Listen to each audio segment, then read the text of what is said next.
Benencha wuoyo gi Latin no kangeni sani koro nyalo wacho dhok machigni uru eratil odhiambo makawuono. Erokamano. Omulo wach mar ng'anyo mar Azimio. Tungo sirkal. Koso Azimio dwa tiyo kode e tungo sirkal. But nyaka ing'e ni wan kana wadonjo sirkal nowacho maber, Ruto nowacho maber, nodwaro vibrant opposition. Odwaro opposition mapek. Opposition manyalo tiyo tije kaka dwarore. Wan gima onchokodwar disruptive opposition. Koro ing'eyo ncha waketo gine wach ni ratil. Wik mokalo kane wan go kango ka. To nonyiso kango maber. Ni giwere gi jopiny. Jopiny sani gima gidwaro ni gidwa ng'iyo ni ere kaka ginyalo konyore. Ere kaka mpango ma sirkal nigoni. Ere kaka ginyalo donjo igi. To wach mar manyo sei signature. Kech nicha winjo ni koro gichenjo tactics mar manyo signature. Kane Uhuru Kenyatta ni etelo, nuwa manyo signature, manigolo go Uhuru. Inyalo paro ndalo mane saba mano wa celebrate saba mokwongo. Nowacho ni wada collect signatures. Signatures no ngi kuma otero wago. Waduogo tarik 10 December 2020.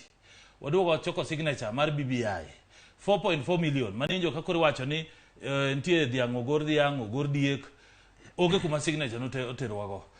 Sani okango gino chako duogo nikech anto gima chanda bati nokango iwacho ni en wakili to okango ngama wiye ler tana akia ni jakome mok kawo advice mar okango nikech okango wiye ler gin koro gikawo tactics mabisije tiyo go Uganda gidwa duogo miyo jakom is a statesman en ngama oluore Kenya ka mose fight ne democracy koro sama ginyisa ni dwa collect 10 million signature mar golo Ruto to katiba wacho kaka inyalo golo president article 144 wacho ni president inyalo gol ka obedo incapacitated obedo ngama koro wiye olokore ojaneko kata nitie ka koro okopar maber ti wacho ni a quarter mar parliament ema nyaka ngato impeach motion ma quarter mar parliament kadh wachno titero wachno ne chief justice diketo aput moro mabiro investigate nitie procedure article 145 impeachment of president wacho ni nyaka MP ma nyaka kel motion e parliament ma Azimio ni MPs winji akelo winja maber